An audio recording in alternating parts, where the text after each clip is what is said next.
शंकराचार्य भगवान की जय, जगद्गुरु शंकराचार्य भगवान की जय, गौ माता की जय, गौ माता की जय।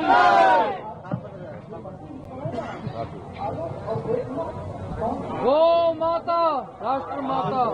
सम्मानित पत्रकार बंधुओं,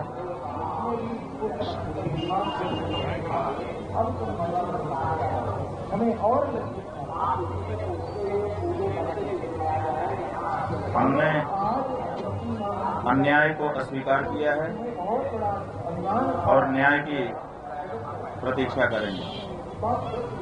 बंधुओं, आज शब्द साथ नहीं दे रहे हैं और स्वर बोझिल है। प्रयाग की इस पवित्र धरती पर हम आध्यात्मिक शांति की कामना लेकर के आते हैं, लेकिन आज यहाँ से एक ऐसी रिक्तता और भारी मन लेकर लौटना पड़ रहा है जिसकी हमने कभी कल्पना नहीं की थी। प्रयाग में जो कुछ भी घटित हुआ उसने न केवल हमारी आत्मा को झकझोरा है, बल्कि न्याय और मानवता के प्रति हमारे सामूहिक विश्वास पर भी प्रश्न चिन्ह लगा दिया है। संगम की इन लहरों में स्नान करना केवल एक धार्मिक क्रिया नहीं, बल्कि अंतरात्मा की संतृप्ति का एक मार्ग भी है। परंतु आज मन इतना व्यथित है कि हम बिना स्नान किए इस संकल्प को यहाँ की रेत में अधूरा छोड़कर यहाँ से विदा ले रहे हैं। जब हृदय में क्षोभ और ग्लानि का ज्वार हो तो जल की शीतलता भी अर्थहीन हो जाती है। हम प्रेस के अपने बंधुओं के माध्यम से समाज, विशेष करके हमारा सनातनी समाज, सनातन धर्म के अनुयायी और कुंभ मेला प्राधिकरण और उत्तर प्रदेश शासन तक यह बात पहुंचाना चाहते हैं कि न्याय की प्रतीक्षा कभी समाप्त नहीं होती। आज हम यहाँ से जा रहे हैं, लेकिन अपने पीछे सत्य की गूंज और उन अनुत्तरित प्रश्नों को छोड़कर जा रहे हैं जो प्रयाग की इस हवा में तो विद्यमान रहेंगे ही, लेकिन पूरे विश्व में वायुमंडल में विद्यमान रहेंगे और उत्तर की प्रतीक्षा करेंगे। जो कुछ कहना था सब कहा जा चुका है। एक बात आपको बतानी है कि कल सायंकाल और आज प्रातःकाल प्रशासन की ओर से ब्रह्मचारी श्रीधरानंद जी के माध्यम से अखिल भारतीय धर्म संघ के श्रीमान जगजीतन पांडे जी की ओर से और हमारे मुख्य कार्याधिकारी श्रीमान चंद्र प्रकाश उपाध्याय जी के माध्यम से एक पत्र, एक प्रस्ताव प्रशासन की ओर से हमारे पास भेजा गया था, जिसमें यह कहा गया था कि हम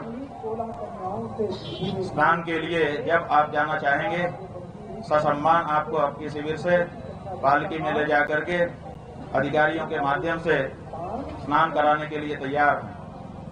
ये भी कहा गया था कि जिन अधिकारियों ने संगम पर मौनी अमावस्या के दिन उपस्थित रहकर घटना को देखा था, वो वे सब वहां पर उपस्थित रहेंगे और आपके ऊपर पुष्प वर्षा करके स्वागत करेंगे। यह भी कहा गया था कि भविष्य में चारों शंकराचार्यों को मौनी अमावस्या पर स्नान के लिए हम एक SOP बनाएंगे। उसका प्रारूप भी आप अगर चाहेंगे तो आपको दिखाया जाएगा। लेकिन जो घटना की गई उसके बारे में क्षमा के एक भी शब्द नहीं थे। हमको लगा कि अगर हमने ये प्रस्ताव स्वीकार किया, स्नान करने के लिए गए, फुल बरसवा लिया अपने ऊपर और आगे के वर्षों के लिए कोई SOP स्वीकार कर लिया, तो इसका मतलब ये होगा कि जिन सन्यासियों को, जिन ब्रह्मचारियों को, जिन वृद्धों को, जिन संतों को, जिन बटुकों को लांछित अपमानित किया गया, ये सब उसकी कीमत होगी। उसकी कीमत पर हम अपनी सुविधा और अपना सम्मान स्वीकार करने में असमर्थ रहे। इसीलिए हमने कहा कि अगर आप अपनी गलती के लिए, अपने अपराध के लिए क्षमा याचना कर सकते हैं तब तो ठीक है, बाकी कुछ आपसे हमको नहीं चाहिए, क्योंकि जो हमारा है उसको आपको आज नहीं तो कल देना ही पड़ेगा। वो हमारा अधिकार है, वो आपकी तरफ से किया गया दान नहीं होगा। लेकिन जो असली मुद्दा है, जिसके लिए 10 दिन तक शांति के साथ हम यहाँ पर फुटपाथ पर बैठे रहे, आपको लंबा समय हमने प्रदान किया कि आप ठंडे मन से, मस्तिष्क से विचार करो और विचार करके जो अन्याय हुआ है उसके लिए आगे आकर के या तो दंड भोगो या तो क्षमा याचना करो। लेकिन 10-11 दिन बीत जाने के बाद भी आज जब हमारे जाने का हमने निर्णय किया, तब इस तरह का प्रस्ताव हमारे पास आया। लेकिन वो प्रस्ताव हम इसीलिए स्वीकार नहीं कर सके क्योंकि हम जिंदगी भर के लिए अगर इस प्रस्ताव को स्वीकारते तो हमारी आत्मा हमको धिक्कारती कि तुमने ये जो सुविधा पाई है, तुमने ये जो एसओपी लिखवाई है, वो ब्रह्मचारियों, सन्यासियों, बटकों, वृद्धों, स्त्रियों के असम्मान की कीमत पर पाई है। इसको कभी भी हमारा हृदय स्वीकार नहीं कर सकता था। इसलिए हमने प्रस्ताव को ठुकरा दिया है और हम भारी मन से यहाँ के लिए जा रहे हैं। आप जो पूछेंगे हम सबका प्रश्न उत्तर करेंगे, लेकिन मन बोझिल है, इसलिए हम चाहेंगे कि आपके प्रश्नों और इस वक्तव्य के बीच में कम से कम कुछ क्षण का एक मौन हमारे बीच में रहे, जो साक्षी रहेगा कि जो मुगलों के समय नहीं हुआ वो तथाकथित हिंदू सरकारों के समय में हुआ है। और ये बात हर सनातनी के हृदय को विचार के लिए उत्तेजित करेगी और इस पर विचार करने का अवसर आएगा।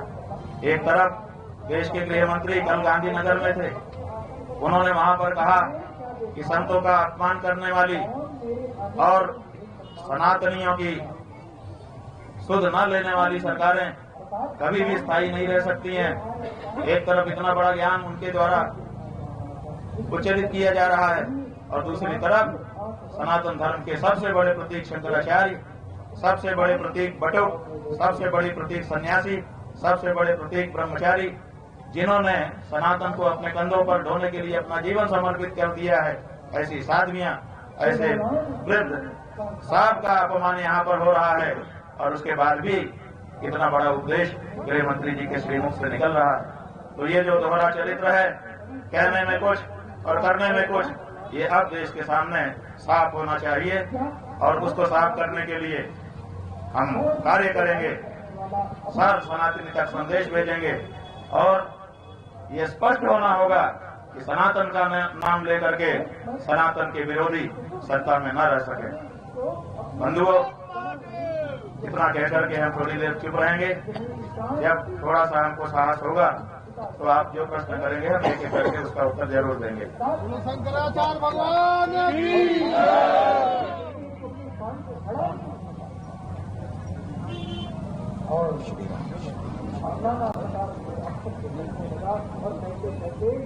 पर भी नहीं और कहता है कि तुम जो अघोरी जो तुम स्वरूप को हे प्रयागराज, हे गंगा मैया, हे यमुना माता, हे सरस्वती माता, हे महर्षि याज्ञवल्क्य, हे महर्षि भारद्वाज, हे प्रयाग के समस्त देवियों देवताओं, तुम्हारी साक्षी में शुद्ध मन से 11 दिन बैठ करके हमने न्याय की प्रतीक्षा की है। अब दोषी दंडित हो, हमें न्याय मिले, इसका जिम्मा तुम्हारा है। जय मां। हाँ जी, अब पूछिए, आप लोग पूछिए क्या पूछना चाहते हैं।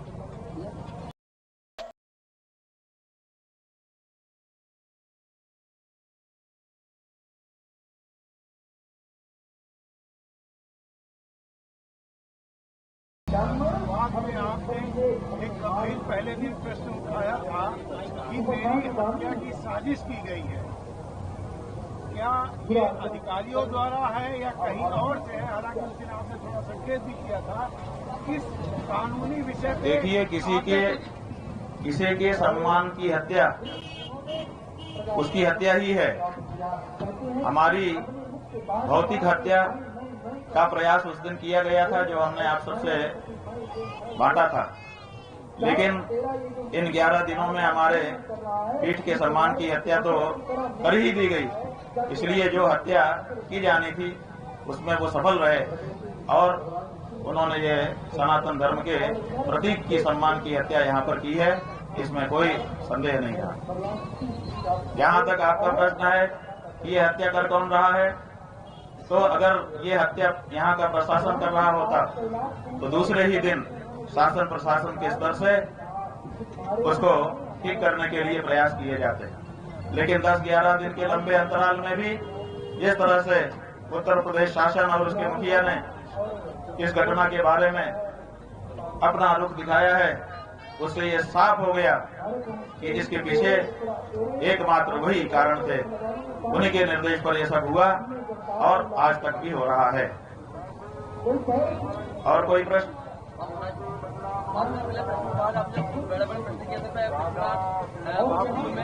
थोड़ा जोर बोलना पड़ेगा। आपने सवाल उठाने पहले उसी के कारण इतना बड़ा घटनाक्रम हुआ है।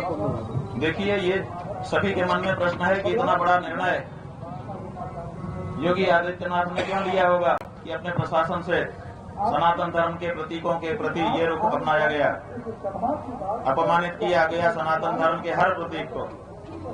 तो इसके पीछे अभी तक निकल करके जो जवाब आया है, जन जन ये कह रहा है कि ये सब आपके दो कारणों से है। एक तो कुंभ में आपने आदित्यनाथ योगी को भगदड़ का जिम्मेदार ठहराया था, हमने भगदड़ का जिम्मेदार उनको नहीं ठहराया था। हमने भगदड़ की घटना को छिपाने का और लिपापोती करने का उनके ऊपर आरोप लगाया था, जो कि बाद में पूरी तरह से सही सिद्ध हुआ। और दूसरा, गौ माता की रक्षा की जो आवाज हम उठा रहे हैं वो भारतीय जनता पार्टी की शासित सरकारें करना नहीं चाहती हैं, और इसीलिए गौ माता की रक्षा के लिए जो आवाज उठे उसको चुप कराने के क्रम में ये सब हमारे साथ किया गया है। ये आम जनता के द्वारा निकल करके आया हुआ जवाब है जिसको हम स्वर दे रहे हैं। आप बोलिए। प्रशासन की तरफ से आपको लिखित प्रस्ताव आया या मौखिक प्रस्ताव आया? प्रशासन की तरफ से हमको एक लिखित पन्ना आया था। वो पन्ना अगर आप पढ़ेंगे तो आप चकरा जाएंगे। उसमें बहुत सारा उपदेश था। तो हमने कहा भाई ये उपदेशक, प्रशासन उपदेशक का बन गया। तो उन्होंने उसके बारे में कुछ नहीं कहा। जो प्रस्ताव हमारे पास आया था, जिसकी चर्चा हमने अभी किया, वो मौखिक आया था। लेकिन भगवान जी, आप नहीं, पत्रकारों का समय है। आप बोले। आंदोलन को आप कैसे जनता के बीच में ले जाएंगे, क्या करेंगे? हम क्या करेंगे इसकी तो हमको बैठ करके रणनीति बनानी होगी। अभी तक तो हमने कोई रणनीति बनाई नहीं, हमने सोचा ही नहीं, क्योंकि हमारा ये विश्वास था कि लंबा समय मिल गया है, सरकारें इस पे चिंतन मनन करेंगी, उत्तर प्रदेश की सरकार भी करेगी, और उत्तर प्रदेश की सरकार जिस पार्टी की है उसी पार्टी की सरकार केंद्र सरकार भी है, वे भी इस पर चिंतन मनन करेंगे, क्योंकि केवल ये उत्तर प्रदेश का मसला नहीं है, ये विश्व में जहाँ पर भी सनातनी हिंदू विद्यमान है उन सबका मसला है। जरूर इस पर विचार होगा। इसलिए हम भरोसा करके, आशा करके बैठे हुए थे, लेकिन आज 11 दिन के बाद वो आशा हमारी टूटी है, और इसीलिए अब इस बारे में हम जो हमारे सहयोगी लोग हैं, चिंतक लोग हैं, उनको बुलाएंगे और बुला करके उनके साथ बैठेंगे और एक रणनीति बनाएंगे और उसकी घोषणा आपके माध्यम से करेंगे, और उसका क्रियान्वयन करते हुए सनातन धर्म के मान्य प्रतीकों की रक्षा के लिए जो भी करना होगा वो सब करने के लिए आगे बढ़ेंगे, क्योंकि सनातनी असहाय हो रहा है। हिंदू की बात तो कही जा रही है, लेकिन असली हिंदू जो सनातन धर्म को मानने वाला है, जो वेद शास्त्र को मानने वाला है, जो नदियों में स्नान को पुण्य मानता है, जो भगवान के प्रति भरोसा रखता है, ऐसे जो हमारे सनातन धर्मियों हैं उनकी सुध लेने वाला कोई नहीं है। जहाँ देखो धड़ल्ले से मंदिर तोड़े जा रहे हैं, जहाँ देखो वहीं पर संतों का अपमान किया जा रहा है, जहाँ देखो वहीं पर सरकार चढ़ाई कर रही है। वृंदावन में देखिए, हमारे मंदिर में जहाँ पर एक परंपरा स्थापित है, जहाँ पर परंपरा से भगवान की पूजा अर्चना होती है, वहाँ के गोस्वामियों को मारपीट करके, बदनाम करके, धक्का मार करके, पुलिस को आगे करके उस मंदिर को अपने कब्जे में लेने के लिए सरकारें प्रयास कर रही हैं। सरकारें जब धर्म निरपेक्ष हैं तो धार्मिक परिसरों में उनका क्या काम है? ये सब जो चीजें हो रही हैं, इनका प्रतिकार तो सनातनियों की ओर से किसी न किसी को करना होगा। हमने ये निश्चय किया है कि सनातनियों को न्याय दिलाने के लिए हम आगे आएंगे और जो भी करना होगा वो सब करेंगे, लेकिन इसकी योजना बनाने के बाद। जी, आप यहाँ से बिना स्नान किए जा रहे हैं, आपका सम्मान है अपमान? यहाँ से आए थे स्नान के लिए, शिविर से निकले थे स्नान के लिए, और अगर बिना स्नान किए जा रहे हैं तो जहाँ तक सम्मान अपमान का प्रश्न है वो तो एक तरफ छोड़ दो। किसी सन्यासी का क्या कोई मान करेगा, क्या कोई अपमान करेगा? सन्यासी शव की तरह से होता है, उसको क्या मान और क्या अपमान। कोई आकर के उसके ऊपर रेशमी शाल उड़ा दे तो प्रसन्न नहीं होता, कोई आकर के वो शाल उठा ले तो वो अप्रसन्न नहीं होता। सन्यासी के लिए मान अपमान बराबर है, लेकिन सवाल मान अपमान से ऊंचा उठ करके न्याय अन्याय तक पहुंच गया है। क्या किसी सनातन धर्मी को गंगा यमुना के पवित्र संगम में स्नान करने से रोका जा सकता है? क्या ये संवैधानिक है? क्या यहाँ पर जो छोटे छोटे बच्चे थे जो अपने वेद शास्त्र का अध्ययन करने के लिए घर से निकले हुए थे, जो यहाँ पर आकर के कुंभ जैसे पर्व को समझना चाहते थे कि ये कैसा होता है पर्व, यहाँ क्या क्या होता है, यहाँ आकर के अपने हिंदू धर्म की विशालता का अनुभव करने के लिए पहुंचे थे। यहाँ पर जो दंडी स्वामी आए थे, यहाँ पर जो हमारी साध्वियां आई थी, यहाँ पर जो हमारे बुजुर्ग आए थे, उन सब का जो अपमान किया गया और उनको स्नान से वंचित किया गया। अब यहाँ पर न्याय और अन्याय की लड़ाई है, संविधान और धर्मशास्त्र की लड़ाई है। और भारत जैसे देश में जहाँ बहुसंख्यक सनातनी रहता है, उसी देश में जिसमें वो सर्वाधिक संख्या में हो, उसी देश में उसका और उसके